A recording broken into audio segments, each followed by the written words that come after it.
బ్రహ్మానందం పరమసుఖదం కేవలం జ్ఞానమూర్తిం ద్వంద్వాతీతం గగనసదృశం తత్వమస్యాది లక్ష్యం ఏకం నిత్యం విమల్వచలం సర్వధీ సాక్షిపోతం భావాతీతం త్రిగుణరహితం సద్గురుం తం నమామి. గురు పరంపరకు నమస్కారం చేసుకుంటా. జ్ఞానజ్యోతి ఇచ్చేవాడు. తల్లిదండ్రులు మనకు జన్మనిస్తే జ్ఞానాన్ని ఇచ్చి మన ప్రపంచంలో పరిచే గురువు కాబట్టి ఆ జ్ఞానం ప్రసాదించే గురువుకు నమస్కారం చేసుకుంటూ, నాకు గత నెల 27వ తారీఖున ఊటీలో తమిళనాడు ప్రాంతంలో డాక్టరేట్ సర్టిఫికెట్ అనే అవార్డు నాకు వచ్చిన సందర్భంగా మధు మల్టీమీడియా వారు నన్ను ఇంటర్వ్యూ చేసేందుకు సత్సంకల్పంతో నా దగ్గరికి వచ్చారు. వాళ్ళు ముందుగా నన్ను గుర్తించి మా కుగ్రామం వచ్చి నన్ను ఇలా ఇంటర్వ్యూ చేసేందుకు వారు వచ్చిన మధు గారికి మీడియా ద్వారా నేను కృతజ్ఞత తెలియజేసుకుంటూ, ఈనాడు కార్యక్రమం నన్ను గురించి చెప్పుకోవాలి అంటే పూర్తి పేరు కోపల్లి వెంకట శ్రీనివాసరావు, జనబాహుళ్యంలో కోపల్లి శ్రీనివాస్. ఆ పేరు అందరికీ మ్యాక్సిమం అందరికీ కూడా తెలుసు. నేను 3 రకాల వీటిలో ఉంటాను. ఒకటి అధ్యాపక వృత్తి నాది, రెండవది నాటక రంగం, మూడవది సేవారంగం. ఈ 3 రంగాల్లోనూ కూడా నేను యథాశక్తిగా నాకు శక్తి ఎంతవరకు అంతవరకు నేను గొప్పల కోసం పేరు కోసం కాకుండా నా శక్తి కోసం శక్తినానుసారంగా నేను సేవ చేద్దామనే ఉద్దేశంతో ఈ 3 రంగాలను నేను ఎన్నుకున్నాను. ఈ 3 రంగాల్లో కూడా నాకు చాలా ఆదరణ లభిస్తూ ఉంది. నా తల్లిదండ్రుల నేపథ్యం సత్యనారాయణ గారు శేషుభాయం దంపతులకి నేను 2వ కుమారుణ్ణి, నా భార్య రాజ్యలక్ష్మి, నాకు 2 సంతానం. నా కుటుంబ సభ్యులు కూడా నాకు నా భార్య కానీ నా పిల్లలు కానీ అందరూ కూడా సపోర్ట్. నాన్నగారు, అది మా భార్య. నాకు ఫస్ట్ శ్రోత నా భార్య. నేను కొత్త క్యారెక్టర్ తయారు చేసుకుని మా భార్యకి వినిపిస్తాను, లోటుపాట్లు చెప్పమని చెప్పని. అలానే కొత్తగా డ్రెస్ సెట్ చేసుకుంటే కన్నా నా భార్యకు చూపిస్తాను. కాదండి ఇది సూట్ అవ్వలేదండి, ఈ కలర్ బాగుంటుందని చెప్పి ఆవిడ సలహా చెబుతుంది. ఆవిడ అంటే వాళ్ళందరూ సపోర్ట్ ఉండబట్టే నేను వాళ్ళు. అలానే మా పిల్లలు కూడా నా తర్వాత నాటక కళ అంతరించకూడదని వాళ్ళ నా స్టూడెంట్స్ కొంతమందికి స్కూల్స్ పిల్లలకు కూడా నాటకం రిహార్సల్ వేయించడం, వాళ్ళతో ఫంక్షన్ చేయించడం, మేకప్ చేయడం చేస్తూ ఉంటాను. అనుభవించాలి కాబట్టి మా 2వ అబ్బాయి కూడా నాలాగా వాడికి ఇంట్రెస్ట్ ఫస్ట్ ఇవాళ చదువు ఎడ్యుకేషన్ అవి కూడా కావాలి కాబట్టి పూర్వం నాటకాల ఫీల్డ్లో ఉండి దెబ్బతినేవారు. నేను ఆల్రెడీ ఒక టీచింగ్ వృత్తి తీసుకుంటూ పక్కన సైడ్గా దీన్ని చేసుకున్నాను. మరి ఇవాళ రోజున జనరేషన్ చూస్తే అలా కుదరదు. అందరూ సాఫ్ట్వేర్లు ఇంజనీర్లు హడాడు చేస్తున్నారు కాబట్టి అది కూడా ఉండాలి. భక్తి కావాలి కాబట్టి మా పిల్లలిద్దరు కూడా ఎంఎస్సీ బయోటెక్నాలజీ, ఒకటి సిఏ చదువుతున్నారు. ఇద్దరు కూడా మా చిన్న కుర్రాడు కూడా ఈ ఫీల్డ్ అంటే బాగా ఇష్టం. వాడు కూడా సంగీతం అంటే కూడా ఇష్టం, పాటలు పాడుతూ ఉంటాడు, చిన్న స్కిట్స్ చేస్తుంటాడు. మా పిల్లలు కూడా మా ఇద్దరు పిల్లలు కూడా నాతో పాటు చిన్నప్పుడు మేము ఇద్దరు వేసిన నాటకాలు కూడా ఉన్నాయి. మా పిల్లలతో కలిసి వేసిన కూడా ఉన్నాయి. మెమరీ నాకు ఫోటో కూడా చూపిస్తాను మీకు నేను. అవి కూడా ఉన్నాయి వాళ్ళతో కూడా. అది కూడా నాకు మెమరీ. 6 సంవత్సరాల వయసు అప్పుడు నేను బాలకృష్ణుడిగా నేను కాళీపట్నం అనే గ్రామంలో బాలానంద సంఘంలో వాళ్ళ వార్షికోత్సవంలో నేను బాలకృష్ణుడిగా వేషం వేయటం జరిగింది ఆ రోజున. ఆ తర్వాత అప్పుడు నాకు 6 సంవత్సరాలు 7 సంవత్సరాలు ఉంటాయి, అంతవరకు ఉంటాయి. మా వాళ్ళు చెబుతూ ఉంటారు. కాబట్టి మా కుటుంబ నేపథ్యం కూడా ఉంది కొంతవరకు. అందుకే మా అమ్మగారు నాన్నగారు కూడా నాటకాలు వేసి తాడేపుడు కూడా దామోదర శాశ్వీరావు గారు చెప్పని ఆయన కూడా నాటకాల ఫీల్డ్లో వేసేవారు చెప్పి మా పెద్దవాళ్ళని చెబుతూ ఉంటారు, సత్యవాంగన వేసేవారు చెప్పని. మా నాన్నగారు కూడా నాటకం ఫీల్డ్ కొంచెం టచ్ ఉండేది. ఆయన కూడా సోషల్ వేసేవారు.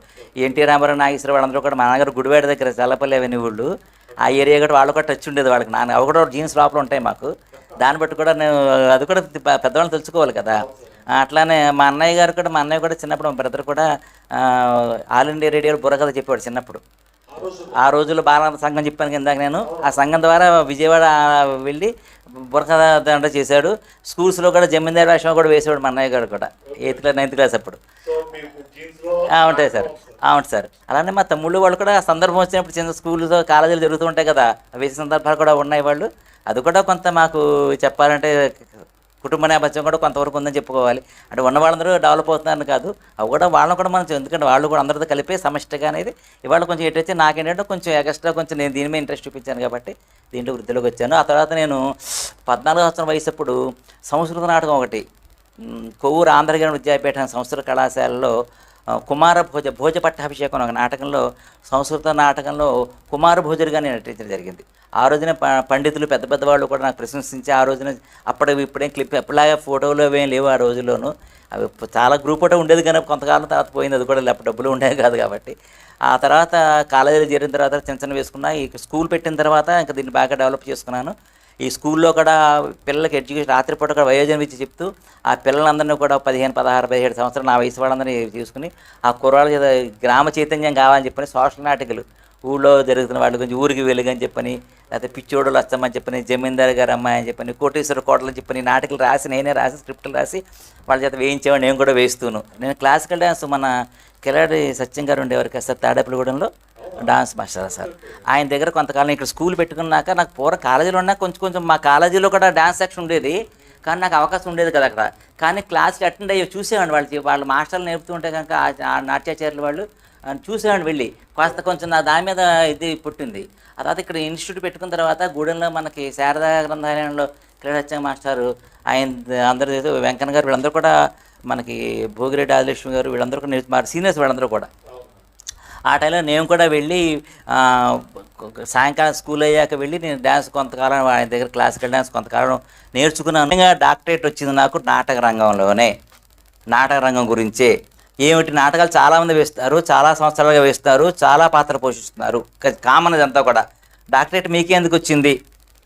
తర్వాత నా తర్వాత చాలామందికి రావచ్చు డాక్టరేట్లు, కానీ నాలాగా వస్తున్నారా అదని మీరే నిర్ణయించాలి. అది ఏమిటంటే నేను 134 రకాల క్యారెక్టర్స్ చేశాను, 10-20 కూడా కాదు, 134 రకాల క్యారెక్టర్స్ చేశాను. రంగస్థలం మీద 3000 ప్రదర్శనలు ఇచ్చాను నేను. డాన్స్ రకంగా కానీ, నాటకం క్యారెక్టర్ కానీ, ఏకపాత్ర కానీ ఏదైనా సరే 3000 సుమారు 3000 వేసుకున్నాను.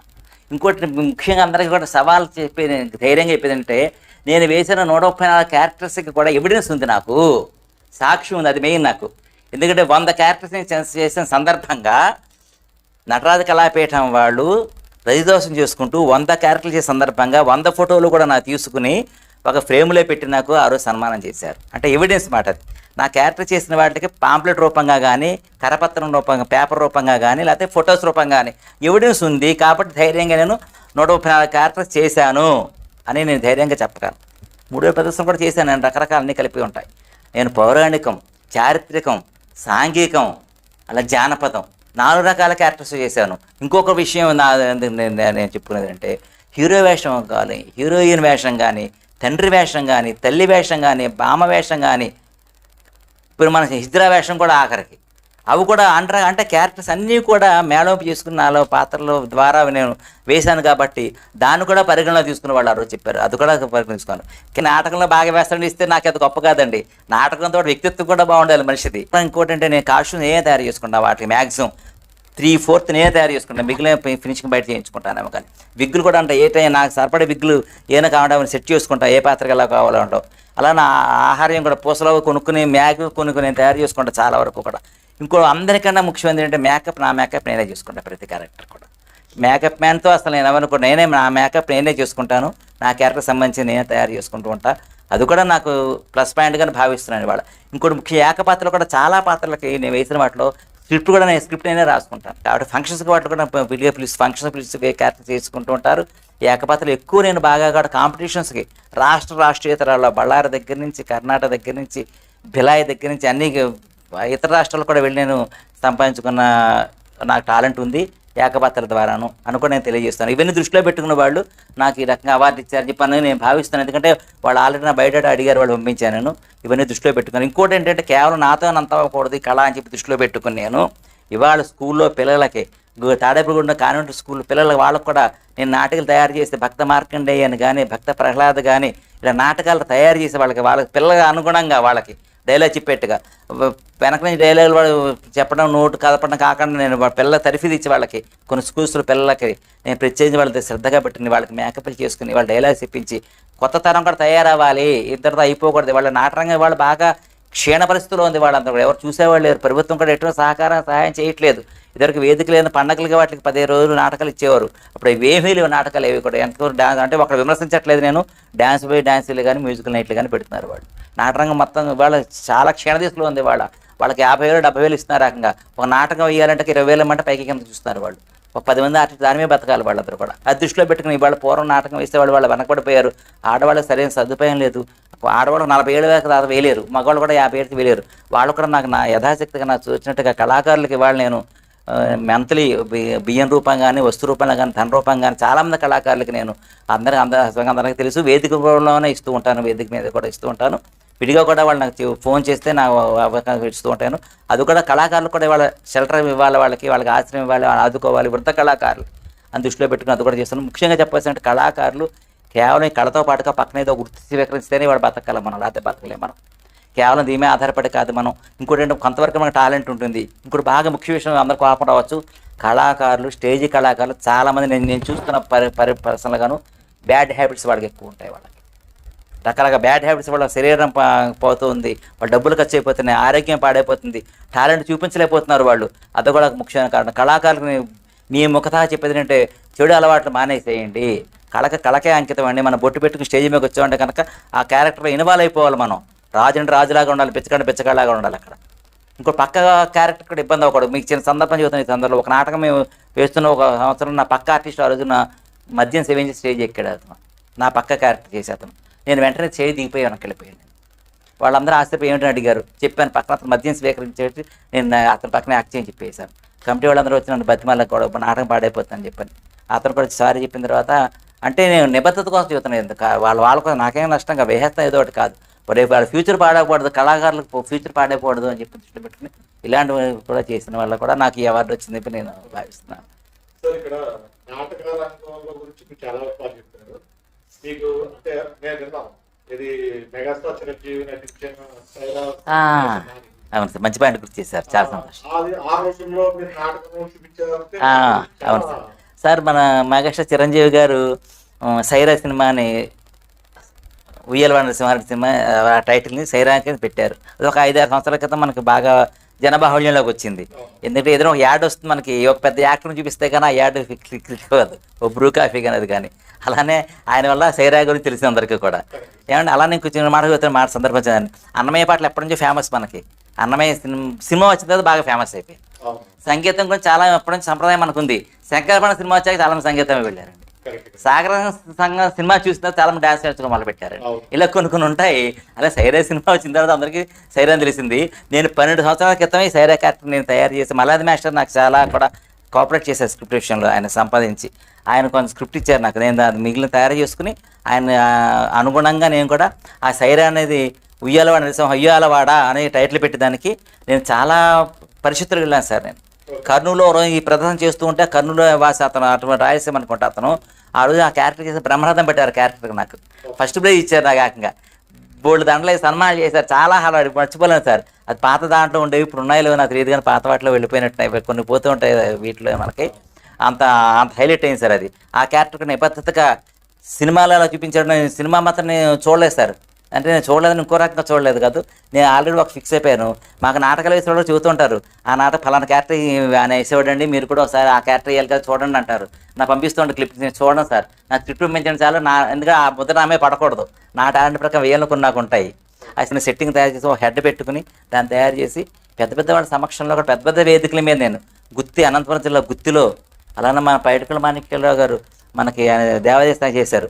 ఆయన యోగా శిక్షణ పెడితే ఆ రోజున నన్ను వేయమంటే ఆ రోజు ఆ క్యారెక్టర్ వేయటం ఆయన కూడా నేను చాలా అభిమానం కూడా చాలా 15 సార్లు ఆయనతో సన్మానాలు పొందాను నేను పెద్ద వాళ్ళ ద్వారా. ఆయన చేతుల మీద నాకు పద్మశ్రీ రేలంగి అవార్డు వచ్చింది సార్. గత సంవత్సరం మే నెలలో నాకు ఎన్టీ రామారావు వార్షిక సందర్భంగా నాకు ఎన్టీఆర్ అవార్డు ఇచ్చేసారు తాడేపల్లిగూడెంలోనే.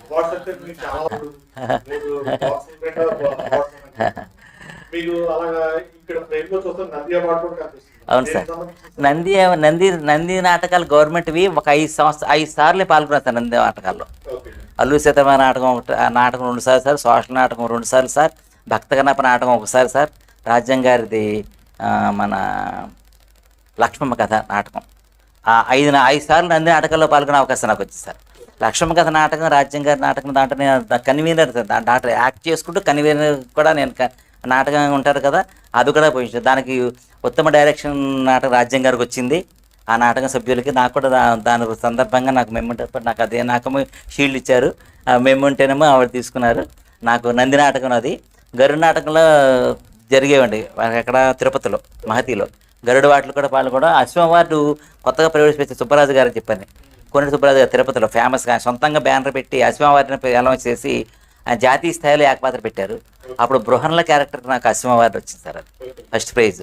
అది ఆ బృహన్ల క్యారెక్టర్ కూడా హైలైట్ బాగా. ఒకడు ఎవరి పేరు పెట్టలే దాంట్లో, ఎవరిని చెప్పలా, ఎవరు కూడా క్యారెక్టర్ చూస్తారో వాళ్ళకే అనిపించాలన్నమాట. అది నేనేమో మా ఇంట్లోనేమో అనుకో అని ఒక క్యారెక్టర్ తయారు చేసుకున్నాను.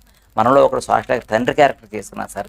దానికి చాలా అవార్డులు వచ్చాయి. ఈ మధ్య లేటెస్ట్గా మన ఏప్రిల్ నెల 11వ తారీఖున విశాఖపట్నంలో నాకు ఒక పెద్ద సంస్థ వాళ్ళు నన్ను పిలిచి దానికి భారత కళారత్న అని ఉగాది సందర్భంగా నాకు అవార్డు ఇచ్చారు సార్. ఆ రోజు సందర్భంగా వాళ్ళు రేపెడతానికి వాళ్ళు ఫోన్ చేసి, సార్ మీరు ఏదైనా క్యారెక్టర్ వేయండి సార్ అన్నారు. దానికోసం నా నాటరంగంలో ఇచ్చారు నాకు పిలిచి. ఏదైనా క్యారెక్టర్ అంటే అక్కడికి విశాఖపట్నం వెళ్ళి ఏం క్యారెక్టర్ వేస్తాను, ఇవన్నీ పూట పట్టుకుంటే కష్టం అవుతుంది. అన్నీ కూడా ఇవి అందరూ ఉండరు, అక్కడ ఆర్కెస్ట్రా ఉండరు. అప్పుడు షార్ట్ క్యారెక్టర్ బాగుంటుంది కదా, తండ్రి క్యారెక్టర్ సింపుల్గా ఉంటుంది కదా, పంచి కట్ట దాన్ని పెట్టేసుకుని వీడియో రోజు క్యారెక్టర్ చేసి క్లిప్పింగ్స్ మీద పంపిస్తాను. చాలా హైలైట్ అయింది అది కూడా సార్. నేను చాలాసార్లు వేశాను, చాలాసార్లు అందరూ మెప్పులు పొందాను, చాలా అవార్డులు వచ్చాయి. ఆ తండ్రి డైలాగ్స్ వాళ్ళు సొసైటీలో వృద్ధాశ్రమాలు చేర్పిస్తున్నారు.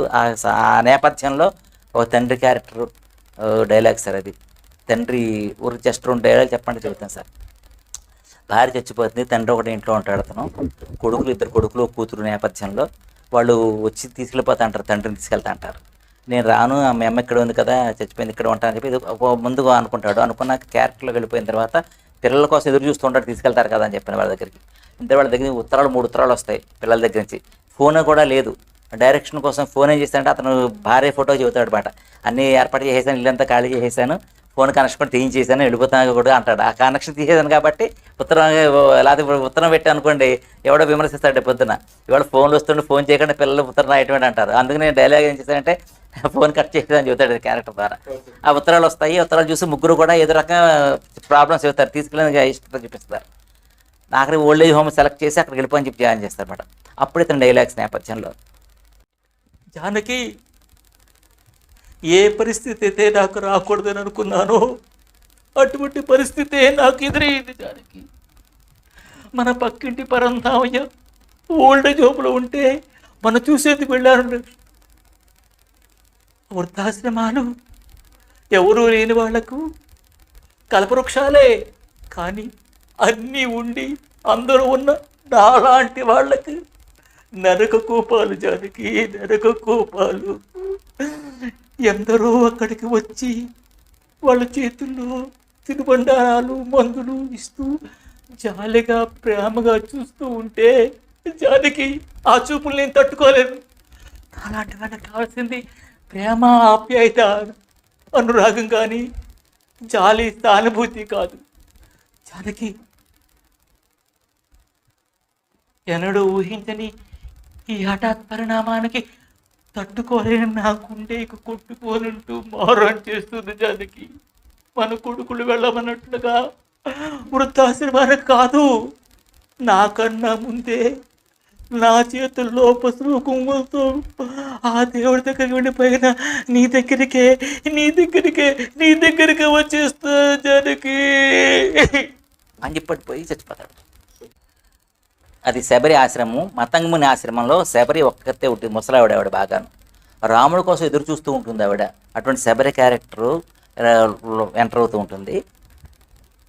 రామా రామా రామా పరంధామా, మావి కొమ్ముళ్ళ చెవులు తిని కోకిలమ్మ కుహు కుహు రాగాలు పలుకుతూ,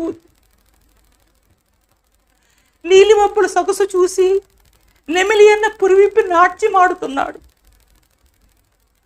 శబరి మాత్రం రామదర్శన భాగ్యం కోసం ఎదురు చూస్తూ ఉసురుసురట్టు ఉంది. ఎన్ని నాళ్ళని కన్నులు కాయగా ఎదురు చూతున్నాయా రామచంద్ర. ఇదంతా మతంగముని ఆశ్రమం. నేను ఎట నుండి వచ్చితునో, నా తల్లిదండ్రులు ఎవరో అంతా ఊహాజనితములే. ఊహ తెలిసిన నాటి నుండి ఈ మతంగాశ్రమే నా పాట దివ్యధామము. మునుకుమారుతో కలిసి అడవులోనికి వెళ్ళి సమిధులు నేర తేవటం, పూలతలకు పందిళ్ళు వేయటం, పాదులు చేయటం, పంచవర్ణలు బుక్కులు పెట్టి యజ్ఞమాడుగును శుభ్రమ చేయటం, ఇదే నా దినచర్య. కాలచక్రం గిరును తిరుగుతూ ఉంది.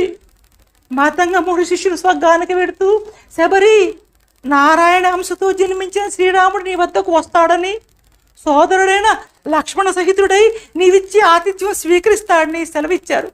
కానీ నా రాముడు నా రాముడు ఎందుకు రాడేమి రామా, ఈ అడవి మళ్ళీపై నీకు కనికరమ రాధా రామా రామా రామా. చాలా బాగా చెప్పారు. ఇప్పుడు 8 మందికి ఫంక్షన్స్ వచ్చేసారు కళాకారులకి. మా పెంటపాటి పంటలో మా దానికి 23 మందికి వచ్చేసారు ఫంక్షన్స్ వృద్ధ కళాకారులకి. అది హైలైట్ అయిపోయింది సార్. దాని బేసిస్ కూడా మీకు అదొక కళారంగం చేసి కృషి సార్. ఇవాళ వరకు కూడా సార్, ఇవాళ నేను సెక్రటరీగా ఉన్న టైంలో కూడా కళాకారులు ఇళ్ళకెళ్ళి ఇయర్లీ కూడా వాళ్ళ లైఫ్ సర్టిఫికేట్ ఇవ్వాలి కదా సార్. వాళ్ళ ఇళ్ళకెళ్ళి వాళ్ళ సర్టిఫికేట్ ఫిల్అప్ చేసి వాళ్ళు ఫిల్అప్ చేయించి ఏలూరు వెళ్ళి డిపి ఆఫీస్కి ఇచ్చేసేవాడిని నేనే. ఎందుకంటే వాళ్ళ సర్వీస్ అది కూడా పెద్దవాళ్ళు కదా వాళ్ళందరూ కూడా. అదే కాకుండా ఇవాళ వరకు కూడా వృద్ధ కళాకారులకు కానీ పేద కళాకారులకు కానీ నటరాజ కళాపీఠం ద్వారా ప్రతి నెల కూడా ఒక బస్తా బియ్యం కళాకారులకు ఇచ్చేవాడిని అండి. ఇవాళ వరకు కూడా కళాకారులకు నెలకి నేను 2-3 వేలు కళాకారులకు ఖర్చు పెడతాను సార్. ఎవరన్నా ఫోన్ చేసి మాస్టర్ అండి పలానా ప్రాబ్లం ఉందంటే వెంటనే ఫోన్పే చేస్తాను సార్, ప్రకటిస్తాను సార్. నాకు ఏదైనా డబ్బులు వస్తాయి, నాకు వచ్చిన రెమ్యునేషన్ కొన్ని నాటకాలకి డబ్బులు వెళ్తాను కదా సార్.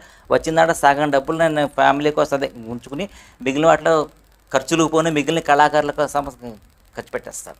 ఇంకా బాగా ముఖ్యమైన విషయం కళారంగంలో నేను ఏకపాత్రలు వెళ్తా అని చెప్పాను సార్. అక్కడ కొన్ని భావాలు నాకు నచ్చక ఏకపాత్ర అనేది ఎలా పెట్టాలి, జడ్జిమెంట్ ఎలా ఉండాలి, అక్కడ వాళ్ళు రిసీవర్ చేసుకోవాలి, మనకి కష్టాలు పడ్డాను. అక్కడ వాళ్ళు మంచినీళ్ళు ఇచ్చేవాడు కాదు, భోజనం పెట్టేవారు కాదు, జడ్జిమెంట్ సరిగ్గా ఉండేది కాదు, రకరకాల ఇబ్బంది పడేవాళ్ళం. అది దృష్టిలో పెట్టుకుని ఎలా ఉండాలో తెలియాలి పరిషత్ అని చెప్పి కసిగా తాటేపల్లిగూడెం కళా పరిషత్ జాతీయ స్థాయి ఏకపాత్ర పోటీలు అనే సంస్థని స్వచ్ఛందంగా ఎవరైనా సరే స్పాన్సర్ చేస్తే వద్దని చెప్పని ఏడాదికి ఆ సంస్థకి 70-80 వేలు ఖర్చు పెట్టి చిత్రబద్దు ప్రాంపెట్ దగ్గర నుంచి మొత్తం ప్రింట్ దగ్గర నుంచి మెమోరియల్ దగ్గర నుంచి క్యాష్ ప్రైజ్ దగ్గర నుంచి అన్నీ ఇచ్చి 9 సంవత్సరాలుగా నేను దాన్ని రన్ చేస్తున్నాను సార్. అదే బుద్ధాల గారి కేంద్రంలోనే ప్రతి సంవత్సరం పెడుతూ ఉంటాం. ఈ కరోనా వల్ల కొంత దానికి డౌన్ అయింది, ప్రస్తుతం వెనకబడింది. అది మళ్ళీ ఆల్రెడీ నెక్స్ట్ ఇయర్ నుంచి మళ్ళీ రన్నింగ్లోకి చేస్తాను. అది కస్బా పెంటపాడు గ్రామంలో నేను 1982 సంవత్సరంలో నేను స్కూల్ టీచర్ క్వాలిఫై అయ్యిండు కూడా ఆనాటి పరిస్థితులను బట్టి నిరుద్యోగం ఉండలేక సొంతంగా ఇన్స్టిట్యూట్ పెట్టుకుందామని చెప్పని ఈ కుగ్రామానికి వచ్చి ఒక 4 పిల్లలతో ఒక వీధి అరుగు మీద కూర్చుని పాఠశాల పెట్టుకుని ఈ రోజున నా సంసారాన్ని నా పిల్లల్ని చదివించుకోవడానికి నేను నిలబడటానికి కూడా అదే స్కూల్ని ఊతంగా తీసుకుని ఇవాళ దాన్నే జీవనోపాధిగా చేసుకుని ఇవాళ మీ అందరి ముందు వచ్చారంటే కనుక ఆ స్కూల్ పేరు శ్రీ వాణి విద్యానికేతన్. అది కేవలము స్కూల్ ప్రైవేట్ స్కూల్ లాగా కాన్వెంట్ లాగాను లేకపోతే కమర్షియల్గాను కాకుండా కార్పొరేట్ స్కూల్లో కాకుండా కేవలం గురుకుల పద్ధతిలో దాన్ని పెట్టుకున్నా. అంటే ఏంటంటే పిల్లలను కూడా స్కూల్ డ్రెస్సులు వేసుకుని రావాలి. 70% పేదవాళ్ళు ఉంటారు మనకి విలేజ్లో, వాళ్ళకి అందుబాటులో ఉండాలి విద్య అనేది. విద్య సర్వస్వ భూషణం కాబట్టి అందరికీ అలంకారం కాబట్టి ఆ విద్య అందరికీ అందుబాటులో ఉండాలనే సదుద్దేశంతో నేను ఎటువంటి స్కూల్ డ్రెస్సులు కానీ లేకపోతే అడ్మిషన్ ఫీజులు కానీ అడ్వాన్స్ ఫీజులు కానీ తీసుకోకుండా కేవలం వాళ్ళని ఉద్ధరించాలి. గాంధీ గారు పల్లెటూరులే దేశానికి పట్టుకొమ్మలు అన్నారు. ఆ మాట నాకు చాలా బాగా నచ్చి పల్లెటూరుని ఉద్ధరించాలి మనకి అని చెప్పిన ఉద్దేశంతో నేను ఏదో పెద్ద సంఘ సంస్కర్త అవ్వాలనే ఉద్దేశం కాదు, కానీ ఆ రోజుల్లో నేను యూత్గా నేను కూడా 21 సంవత్సరాల వయసు ఉంది కాబట్టి అప్పుడు నాకు ఆ రక భావంతో నేను చాలామంది ఫ్రెండ్స్ అందరూ కూడా టౌన్లో పెట్టుకోవచ్చు కదా స్కూలు, మా బంధువులు మిత్రులు అందరూ అనేవారు. కానీ నాకు ఎందుకో నచ్చలేదు. విలేజ్ వాతావరణం ప్రకృతి వాతావరణం బాగుంటుంది ఉద్దేశంతో నేను రావటం, వచ్చిన సమయం బాగుండటం. ఊళ్ళో అందరూ కూడా ఫస్ట్లో నాకు వ్యతిరేకం ఊళ్ళో కూడా, ఎందుకంటే ఈ ఊళ్ళో పల్లెటూరులో 40 సంవత్సరాల క్రితం సంగతి ఇది.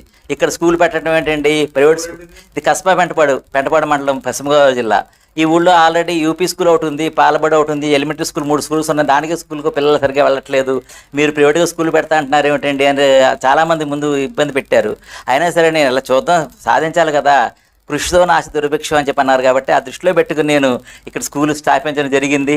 అది అంచెలంచెలుగా కష్ట నష్టాలు ప్రతి దాంట్లో ఉంటాయి కాబట్టి నేను కూడా అంచెలంచెలుగా ఎన్నో విమర్శలకి అలానే ఎక్కడ మనం పడేసుకున్నాం అక్కడే వెతుక్కోవాలని చెప్పని ఎవరైతే ఇబ్బంది పడతానో వాళ్ళకి తల్లో నాలుగుగా వాళ్ళ పేరెంట్స్ కానీ పిల్లలు కానీ నా దగ్గర చదువుకున్న వాళ్ళందరూ కూడా మంచి ఉన్నత స్థానాల్లో ఉండేవాళ్ళు. పలానా మాస్టర్ అంటారు, వాళ్ళ 3 తరాల పట్ల వాళ్ళకి నేను వాళ్ళ స్టడీస్ పిల్లలు చదువుతున్నాను. కాబట్టి ఇదంతా కూడా నా కృషితో పాటు వాళ్ళు కూడా మనం ఒక పండు వరకు ఇస్తున్న వాళ్ళు కూడా చేయజాపితేనే ఆ పండు చేతిలో పడుతుంది. మనం చెప్పే మాట సమాజంలో మనం చెప్పే మాట ఆచరిస్తూ చెప్పాలి. నేను ఒక టీచర్గా ఉండి సిగరెట్ కాల్చుకుంటూ పిల్లలకి సిగరెట్ కాల్చడం చెప్పడానికి సరిపోను కదా. అందుకే నేను కూడా మంచి అలవాట్లు పొంది నేను ఆచరిస్తూ వాళ్ళు చెప్పడం కాబట్టి వాళ్ళు కూడా అనుసరిస్తున్నారు కాబట్టి అది కూడా నాకు ఉన్న భావనలో. ఓకే, మీరు పిల్లలకి చెప్పే విధానం నాటక రూపంలో ఏమైనా చెప్పేవారు క్లాసులు? ఇప్పుడుగా ఫస్ట్ నేను టీచర్గా చెప్పినప్పుడు కూడా నేను ఇవాళ ఒక పాఠం ఉంది, ఇవాళ ఒకటి లెసన్ ప్రిపేర్ చెప్పాలి. ఇవాళ ముందుగా వాళ్ళని ఎడ్యుకేట్ చేస్తాను. వాళ్ళని వాళ్ళ లెసన్స్ ఉన్న పాయింట్లను దృష్టిలో పెట్టుకునే వాళ్ళ ఆ సీన్ క్రియేట్ చేస్తామంటారు స్కూల్లోను. ఒక పేద విద్య బాగా కష్టం గురించి చెప్పాలనుకోండి, అప్పుడు స్కూల్లో అందరినీ సెట్ చేసుకుని రే వాళ్ళని భోజనం చేసి వచ్చావా లేదా, తెలియలేదండి అన్నం ఉడకలేదండి మా అమ్మ అంటాడు, వండలేదండి అంటాడనమాట.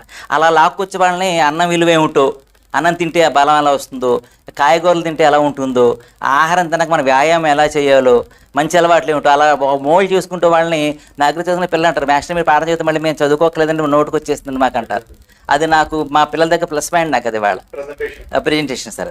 అంటే నాకు చాలా ఇబ్బంది అయ్యేది. ఇంకో విషయం ప్రైవేట్ స్కూల్స్ గారు నాకు సార్ పొద్దున అంత డిపెండ్ అయ్యే నా పేరెంట్స్ని పిల్లల్ని అంత పోషించుకోవాలి కదా.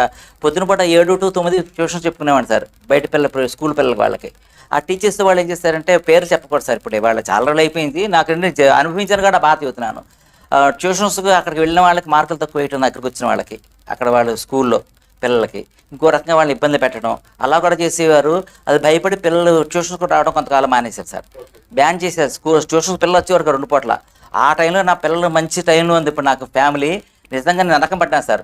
అప్పుడు నేను ఒకే పని చేశాను సార్, ఇలా కాదు మనకు చదువు ఉంది కదా అని పరిమెళ్ళ, యానాలపల్లి, ఉమామహేశ్వరం, చిలకంపాడు, ఆకుతీవుపాడు, ముదునూరు, మన గొర్రెల తాతయ్య గారు వాళ్ళ ముదునూరుపాడు, అవన్నీ వాళ్ళకి ట్యూషన్స్కి వెళ్ళేవాడిని సార్. పొద్దున్న 6 to 7 ఒక బ్యాచ్ సార్, సైకిల్ వేసుకుని వెళ్ళేవాడిని. 7 to 8 ఒక ఊరు, 8 to 9 గంటలకు స్కూల్ చేసుకునేవాడిని. 4 గంటల స్కూల్ అవగానే మళ్ళీ 3 ఊళ్ళలో వెళ్ళేవాడిని. రాత్రి 9:10 వచ్చేవాం సార్. ఆ టైంలో అంత హార్డ్ వర్క్ చేసుకుని ఎలా కసి, ఎందుకంటే మనం స్కూల్ పెట్టాము, మనం వెనకడుగు వేయకూడదు అనే దృష్టితో కూడా నేను ఈ రంగంలో ముందుకు వచ్చాను సార్. మీరు క్వశ్చన్ బాగానే అడిగారు. చెప్పాలంటే ఇవాళ సినిమా రంగంలో ఉన్న వాళ్ళు ఇవాళ పూర్వంకి ఇప్పుడు తేడా అంటే, పూర్వం నాటక రంగంలో అందరూ సినిమా రంగంలోకి వెళ్ళారు. నాగేశ్వరరావు గారు, రామారావు గారు కానీ మొత్తం అందరూ కూడా నాటక రంగంలోంచి సినిమా రంగం. తల్లి స్థానం నాటక రంగానికి, సినిమాకి మూలం అదే కాదు. నన్ను విషయం అడిగి దాంట్లో సక్సెస్ ఎందుకు అవ్వలేకపోయారండి. సక్సెస్ అవ్వలేక కాదు వచ్చేసి నేను అక్కడ ఏమలేక వచ్చేసాను నేను అక్కడ. కారణం నేను 2 సినిమాలు యాక్ట్ చేశాను సార్. 2 సినిమాలు ఆలీ గారి హీరోగా ఉన్న తిన్నామా పడుకున్నామా తెల్లారిందా ఒక సినిమా ఒకటి, ఆర్పి పట్నాయక్ గారు మ్యూజికల్ డైరెక్టర్ గారు ఆయన సినిమా అందమైన మనసులో ఒక సినిమా, దాంట్లో కూడా యాక్ట్ చేశాను. ఆ 2 సినిమాలు యాక్ట్ చేశాను. ఆలీ గారి సినిమాకి వెళ్ళినప్పుడు కొంచెం అక్కడ నాకేంటంటే కొంచెం మనకు నాటకం ఫీల్డ్ కాబట్టి నా గొప్పగా నేను చెప్పుకో నాటక నటుడిగా చెబుతున్నాను గర్వంగా. నా కోపల శ్రీనివాస్ కాదు ఇక్కడ, నటుడికి ఉన్న టాలెంట్ గురించి చెబుతున్నాను. నటుడు టాలెంట్ ఎలాంటిదంటే వాడు డైరెక్ట్గా యాక్ట్ చేయగలడు, లైవ్ నాటక నటుడు. సినిమా అలా కాదు సార్, కట్ కట్ కట్ అంటే బాగోపోతుంది కనుక. ఈ నాటక రంగంలో ఉన్న అనుభవం బట్టి అక్కడ నాలాంటి వాళ్ళు నాటకం వాళ్ళు ఒకే ఫేమ్లో టపా టపా టపా చెప్పడం, పక్క వాళ్ళు కొంచెం ఇబ్బంది పడటం, ఇలా కొన్ని సందర్భాలు జరిగి అక్కడ ఇండైరెక్ట్గా రాజకీయం నడిచింది చెప్పి నాకు అనుమానం వచ్చింది. ఇంకోటి అంటే ఒక వారంలో షూటింగ్ చెప్పి తీసుకెళ్ళటం, ఒక 10 రోజుల దాకా వాళ్ళు హీరో రాలేదండి వాళ్ళ, లేకపోతే క్లైమేట్ బాగాలేదని అలా ఆపేయటం. ఇక్కడ నా ప్రొఫెషన్ టీచర్ ప్రొఫెషన్, ఇక్కడ నేను ఉపాధ్యాయుని, ఇది వృత్తి మెయిన్, నాకు ఇది మూలం. ఇది పాడు చేసుకుంటే రేపు వాళ్ళ ఫ్యూచర్ నాదే కాదు పిల్లలు ఉన్నది పాడైపోతుంది. నాకు రిమార్క్ వచ్చేస్తుంది. అది ఎప్పుడు నాటక ఫీల్డ్ సినిమా ఫీల్డ్ ఎప్పుడైనా ఉంటుందిలే, మన టాలెంట్ ఉంటే అదే వస్తుంది దృష్టి. నేను కొంతవరకు దాంట్లోకి వెళ్ళి తర్వాత వచ్చేసాను. అంతేగాని ఇవాళ కూడా నాకు అవకాశాలు ఉన్నాయి, తెలిసిన వాళ్ళు ఉన్నారు, రమ్మంటున్నారు. ఇవాళ ఎందుకు ఫ్రెండ్స్ అందరూ కూడా జబర్దస్త్కి వెళ్ళొచ్చు కదని అంటున్నారు కొంతమంది, వాటిలో వెళ్ళంటున్నారు. అవన్నీ కూడా నేను వెళ్ళాలంటే వెళ్ళొచ్చు. ప్రస్తుతం ఇంకా నాకు అవకాశం నేను చేయలేక ఇమ్మడలేక దాంట్లో ఇమ్మడలేక వచ్చేసాను. ఫ్యూచర్లో వెళ్ళగలేమో చెప్పలేము మనం. నెక్స్ట్ ఇంకోటి ఏమిటంటే నెక్స్ట్ షార్ట్ ఫిలిమ్స్ కూడా యాక్ట్ చేశాను కొన్ని. మన ఊరు సీత అని చెప్పిన బాగా ఈ లోకల్లోనే చేశారు ఇక్కడ. దాంట్లో కూడా తండ్రి క్యారెక్టర్ చేసి చాలా మంచి పేరు వచ్చింది దానికి. ఎవరైనా ఆఫర్స్ చేస్తాను, దూరం కూడా వస్తున్నాయి నాకు. విశాఖపట్నంలోను, శ్రీకాకుళంలోను ఎక్కడ కూడా రమ్మంటున్నారు షూటింగ్లకి. నాకున్న పరిస్థితి బట్టి అంత దూరం వెళ్ళలేక ప్రస్తుతం పరిస్థితిని బట్టి తర్వాత వెళ్ళొచ్చు చేసుకోవచ్చు టాలెంట్ ఉంది కదా అనుకున్నాను. ఫ్యూచర్లో నాకు వాటికి వెళ్ళి ఏదైనా సరే దాంట్లో నాకు మెసేజ్ ఉండాలి మెయిన్. నా క్యారెక్టర్స్ కూడా చివరి ప్రతిదానికి ఒక మెసేజ్ ఇస్తాను సొసైటీకి ఏదో ఒకటి. అదే నాకు మెయిన్. అది ఏ రాక్షస క్యారెక్టర్స్ చివరి మెసేజ్ ఇస్తాను అక్కడ. అలానే ఒక రాముడి క్యారెక్టర్ ఏదైనా చివరి లాస్ట్ మెసేజ్ ఇంక్లూడ్ దాంట్లో క్యారెక్టర్లో ఉండకపోయినా సంప్రదాయం కథలో లేకపోయినా సరే దాన్ని దీంట్లో చూపిస్తామాట. శబరి క్యారెక్టర్ చేస్తాను, సపోజ్ మీకు శబరి క్యారెక్టర్ చేస్తాను, అంతా అయిపోతుంది. శబరి రాముడు ఊహ పెట్టేమాట. రాముడు నన్ను వరం కోరుకోమంటారా, ఏమక్కర్లేదంటాను ఫస్ట్ రాముడితో అని గుర్తొచ్చి మానవసేవ మాధవ సేవ కదా, ఈ జనాలందరూ బాగుండాలి కనుక ఆహారం బాగుండాలి కదా, నన్ను శబరి నదీపతలుగా చేసి నది జీవధార చేసి ఈ మానవుడు సేవ చేసే భాగ్యం ఇవ్వాలి అంటే పరోపకారం కోసం ఆ ముసలం పెట్టేట్టుగా అలా మెసేజ్ కూడా ఇంక్లూడ్ చేస్తామాట. అది నాటకాలు అలా సేవ కూడా చేయటం భాగం కాబట్టి మానవ సేవ మాధవ సేవ కాబట్టి నేను కూడా అంటే పెద్ద గొప్పవాళ్ళని చెప్పుకోవట్లే నా గురించి. కందుకూరి వీరేశలింగం గారు ఒక మనందరికీ కూడా ఒక ఇన్స్పిరేషన్ ఆయన. ఎందుకంటే ఆ రోజున్న కాలాన్ని బట్టి ఆ రోజున సమాజంలో పరిస్థితులకు విరుద్ధంగా ఆయన అందరిని ఎదిరించి కొన్ని కార్యక్రమాలు చేశారు ఆయన. నేను కూడా నువ్వు వచ్చిన కొత్తలో యూత్ అనుకోండి ఏదో అనుకోండి కొన్ని నేను స్కూల్ పెట్టిన కొత్తలో 85-84 సంవత్సరాల కొత్తల్లో 83-84లో స్కూల్ పెట్టుకున్నాను నేను. ఆ కొత్తలోను ఒక భావన నాకు చెప్పట్లు జరిగిందే కాబట్టి నాకు దీంట్లో భయం ఏమీ లేదు నాకు. మా దగ్గర చదువుకున్న స్టూడెంట్ ఒక అమ్మాయికి బాల్యంలోనే ఒక చిన్న అమ్మాయి మ్యారేజ్ చేసేశారు. ఓ బాగా పుట్టిన తర్వాత అమ్మాయి అతను ఏదో ఒక కారణంలో పోవడం జరిగింది. నాకు బాధేసింది అమ్మాయిని చూసి. మా దగ్గర చదువుకున్న పిల్ల అమ్మాయి ఇలా జరిగింది కదా అని చెప్పని దృష్టిలో పెట్టుకుని వాళ్ళ పేరెంట్స్ని పిలిచి ఏమంటే ఏదైనా సంబంధం ఉంటే చూడండి అమ్మాయికి చేసేద్దాం పెళ్ళి చిన్నపిల్లే కదా వాళ్ళు తగిన వాడు వస్తారని చెప్పని ఎవరు వాళ్ళు 4 సంబంధాలు చూసుకొచ్చారు. నా దగ్గర నా సమక్షంలో కూర్చోబెట్టి వాళ్ళు అక్కడ అమ్మాయి బ్యాక్గ్రౌండ్ చెప్పేసి నా సమక్షంలోనే ఇక్కడే మా స్కూల్లోనే ఇక్కడే నలుగురు దగ్గర కూడా అమ్మాయికి ఫస్ట్ మ్యారేజ్ నాకు అక్కడ వచ్చింది అన్నమాట. ఎందుకంటే విరుద్ధ సంప్రదాయం కదా మీరు అంటారు. సంప్రదాయం వేరు, ఛాందసం వేరు. ఛాందస మానవ ఎందుకంటే మనం 30 రకాల కొబ్బరికాయలు కొట్టి దేవుడి గుళ్ళోకి వెళ్ళాక బెచ్చగడ రూపాయి ఇవ్వకపోతే మనం చేసిన దానికి వదిలేవు కదండి. కాబట్టి మనం నేను వెళుతుంటే టెంపుల్ అన్ని ఆధ్యాత్మికంగా చాలా బాగా చేస్తాను నేను కూడా. కానీ పరిధిలో ఒక వరకు ఛాందస్థంగా చేయలేదు, మూర్ఖత్వంగా చేయను. ఎంతవరకు అంతవరకు చేసుకుంటాము, దాన్ని మనం పాటించాలి. కాబట్టి ఈ కంటిన్యూషన్గా చాలామంది ఇది గుర్తు పెట్టుకుని చాలామంది భర్త వదిలేసిన వాళ్ళు అనుకోండి కొంతమంది. అది కూడా మనకి లెక్కగా బాధలు పడుతున్న వాళ్ళు కానీ ఏ ఆధారం లేని వాళ్ళు ఇంచు 10-15 మందికి చేశాను సార్. ఇక్కడ అది చేయడం కూడా ఇక్కడే నాకు నా ప్లేస్లో ఇదే స్కూల్ అండి. విద్యాలయం అంటే అన్నిటికీ ఆలయం అవ్వాలి, దేవాలయం విద్యాలయంలాగా శారదాపేట పెట్టి ఇక్కడే సార్ ఇక్కడే చేస్తాను. ఇంకోటి ఆ విషయంలో కూడా మళ్ళీ వాళ్ళకి ఇబ్బందులు లేకుండా ఎవరో బ్రాహ్మణులు వెతుక్కోవాలి కాకుండా ఆ పౌరహిత్యం కూడా నేను చేస్తాను వాళ్ళకి. ఆ మంత్రపూర్వకంగా కూడా అది కూడా నేను చేస్తాను. వాళ్ళకి చిన్న చిన్న వస్తువులు ఉంటే వాడికి ఏర్పాటు చేస్తాను. అలా చేస్తే అది కూడా చేయాలనే ఉద్దేశంతో అదొకటి. ఇంకోటి ముఖ్యంగా మన తాడేపల్లిగూడెంలో ఓల్డ్ ఏజ్ హ్యూమన్ సార్ పడాల్లో ఉనికి నేను అక్కడ కూడా వారానికి 3 సార్లు వెళ్ళి అక్కడికి వెళ్ళి ఇప్పుడు అక్కడ స్టిల్ వాళ్ళ వరకు కూడా వెళ్ళి 3 రోజులు వారానికి ఒకసారి వెళ్ళి సాయంకాలం పట్టిన టైంలో వెళ్ళి వాళ్ళ వృత్తులు కాసేపు వాళ్ళని అటు ఇటు నడిపించడం, వాళ్ళకి ఏదైనా కాళ్ళకి లేపనాలు రాయటం కానీ వాళ్ళు కొంచెం ఎక్సర్సైజ్ చేయించడం కానీ. ఇంకోటి ముఖ్యంగా వాళ్ళందరి దగ్గర చుట్టూ అందరినీ కూర్చోబెట్టి కాసేపు ఒక అరగంట మాట్లాడతా వాళ్ళతో హ్యాపీగా మంచి మాటలు. వాళ్ళ బాధలు మర్చిపోయింది కానీ వాళ్ళందరూ కూడా గొప్పగా బతికిన వాళ్ళు, వాళ్ళ పిల్లలు ఎక్కడెక్కడో ఉన్నవాళ్ళు, వాళ్ళు స్టేజీలో ఉన్న వాళ్ళు బాధపడుతున్న వాళ్ళకి వాళ్ళు నన్ను అబ్బాయి గారు మనవాడు గారు అని పిలుస్తూ ఉంటారు. వాళ్ళు నేను వెళ్తుంటే బాబు జాగ్రత్తగా వెళ్ళినైనా అని చెప్తూ ఉంటారు. వస్తూనే అందరూ చుట్టూ మూగిపోతారు. అది కూడా మానవ సేవ కాబట్టి అది కూడా భాగంగా అనుకున్నాను. ఇంకా ముఖ్యంగా విషయం చెప్పేంటే గోసేవ. మన ప్రకృతిని ప్రేమిస్తాం మనం. ఏంటంటే ప్రకృతి మనకి ఆక్సిజన్ ఇస్తుంది. మనకి చెట్లను పెంచండి అనేది ఎంత ముఖ్యం మనకి, అది స్లోగన్. అదేం ఒక మతానికి సంబంధించింది కులాల మతం కాదు, అందరికీ కావాలి. గోవుని పెంచండి అనేది కూడా ఒక కులానికి మతానికి కాదు. ఎందుకంటే గోవు లోపల ఎన్నో ఆయుర్వేదిక గుణాలు ఉన్నాయి దాంట్లో. మనకి గతంలో భూపాల ఘర్షణ సంఘటన జరిగినప్పుడు కూడా అంతా కూడా ఇదైపోయింది, ఫైర్ అయిపోయింది. కానీ ఒక కుటుంబం మాత్రం బాగుంది. కారణం అంటే వాళ్ళు హోమాలు, గోవు పిడకలు ఇవన్నీ ద్రవ్యాలు వేసి హోమాలు చేస్తారంటే వాళ్ళు అదంతా కూడా దానివల్ల ఆ వాతావరణానికి అంత సమతుల్యం ఉంది, వాళ్ళు సేఫ్టీగా ఉన్నారు. అంటే గోవులో వాళ్ళ ఆయుర్వేదంలో కూడా సైంటిస్టులు కూడా చెప్తారు వాళ్ళ గోమూత్రంలో కానీ అదే మామూలుగా ఒక జెర్సీ గోవులు అటు పనికిరావు, మనకి ఒంగోలు మనకి జాతి అటువంటి. నేను కూడా అది దృష్టిలో పెట్టుకుని ఇవాళ నేను కూడా చెప్పడం కాదు చేసి చూపించాలి. కాబట్టి నాకు కూడా 2 ఆవులు 3 దూడలు ఉన్నాయి. వాటిని సాకుతూ ఉంటాను. వాటిని కూడా మేము చేసుకుంటూ ఉంటాం. దీనికి కుటుంబ సభ్యులు కూడా సహకరిస్తారు నాకు. అందరూ కూడా చాలా చక్కగా ఇటువంటి ఏర్పాట్లు చేస్తాను. కాబట్టి ఇది కూడా ముఖ్యంగా మానవ సేవయే మాధవ సేవ, ఆరోగ్యమే మహాభాగ్యము. ఈ 2 ఉన్నప్పుడే ఎంత సంపదన ఉపయోగం లేదు. మనకి కోట్లు ఉంటాయి, మనకి ఒక పూట తినాలి, వాడు చపాతీ తినాలి, కిందే పడుకోవాలి, ఎంత 50,000 పెట్టి కొడుకున్నాను. అది కాదు ఆరోగ్యం కావాలి. నేను సోషల్ సర్వీస్లో కూడా వాకర్స్ ఇంటర్నేషనల్ దాంట్లో సెక్రటరీగా 2 years చేశాను, ఇప్పుడు చేస్తున్నాను. తెలుగు సాహిత్య సమాఖ్యలో 4 సంవత్సరాలు నేను ప్రెసిడెంట్గా చేశాను. త్యాగగాన సభలో నేను సంయుక్త కార్యదర్శిగా చేస్తాను. బుద్ధాల గారి కళాకేంద్రంలో నేను కూడా దాంట్లో పర్మనెంట్ మెంబర్ని. అలానే రంగస్థల కళాకారుల సంఘానికి ఇవన్నీ కూడా సోషల్ సర్వీస్లో భాగంగా ఇవన్నీ కూడా నేను ఇంక్లూడ్ చేసుకుని ఇవన్నీ నేపథ్యంలో నేను ధైర్యంగా వాడి సమాజం అందరికీ కూడా అందుబాటులో ఉంటాను. కోపడి శ్రీనివాస్ అంటే మనవాడు అనే మాట రావాలి, నాకు దాన్ని నిలబెట్టుకోవాలి. ఇప్పుడు బాధ్యత నాకు డాక్టరేట్ వచ్చిన వల్ల గర్వం పెరగకూడదు, నాకు ఇంకా వినమని పెరగాలి. అందరికీ చేసే సర్వీస్ తిరిగి నా భాగ్యంగా భావిస్తున్నాను. ఎందరికో డాక్టరేట్ రకరకాలుగా వస్తాయి, రకరకాలుగా రాదు. నా టాలెంట్ బట్టి వచ్చింది ధైర్యంగానే చెబుతున్నాయి ఇవాళ. ఎందుకంటే నేను రకరకాల పుకార్లు కూడా వస్తూ ఉంటాయి. డాక్టరేట్ ఎవరు చూస్తున్నాం కదా, రకరకాల ఏదో అవార్డు వచ్చినా సరే వెనకనే తెచ్చుకున్నాడా ముందు తెచ్చుకున్నా అనుకుంటారు. అది ఎక్కడ ధైర్యంగా ఇవాళ నాకు టాలెంట్ ఇది. అందుకే కరతలా మాకు మనందరికీ ఎదుర్కొన్న తెరిచిన పుస్తకం నా లైఫ్ అందరికీ కూడా 40 ఏళ్ళ నుంచి ఊళ్ళో వాళ్ళకి కానీ సొసైటీ అందరికీ కూడా. అందుకని అది గర్వంగా చెప్పుకున్నాను. ఈరోజు మీరు మా ఇంటికి రావడం కూడా చాలా సంతోషంగా ఉంది. నా కత్తికి అటు ఇటు కూడా, ఇటువైపు కత్తి ఇటు కలం రెండు ఉన్నాయి కదా నాకు. ఇటేమో కొంచెం ఉంది సార్ బ్రష్ మేకప్ది, ఇటే పక్కనేమో పెన్ ఉంది సార్. అందుకు రెండు క్లాసులు కాబట్టి మా స్కూల్లో పిల్లలందరూ సమానం కూర్చోబెడతాం కదా, హిందూ ముస్లిం క్రిస్టియన్ అని లేదు ఇక్కడ. అందరూ కూడా సెట్ చేసుకుంటాం కాబట్టి అటువంటి ఏమీ లేదు. ఇవాళ నాకు అందరూ కూడా ముస్లిమ్స్ ఏమైనా ఫంక్షన్స్తో పెడుతూ ఉంటాను నేను, వాళ్ళు వస్తూ ఉంటారు, వాళ్ళు కూడా సలహాలు తీసుకుంటూ ఉంటారు, నేను కూడా పెడుతూ ఉంటాను. అంతే, అది అలాంటిది ఏం లేదు సార్. ఆర్టిస్ట్గా చేస్తాను నేను, ఆర్టిస్ట్ వేరు అది అందుకని నేను అంతే. ఇవాళ రకరకాలుగా నువ్వు అక్కడికి వెళ్తే తో పెట్టుకుని అక్కడికి వెళ్తాను. ఆ నాటకం జీవితంలో నాటకం అంటే సార్, స్టేజ్ మీద నాటకం వేస్తాను అంతవరకు. జీవితంలో నా వదులుకో సార్. పుట్టినప్పుడు ధర్మాన్ని ఎందుకు వదులుకో? స్వధర్మాన్ని ధర్మం చేయ.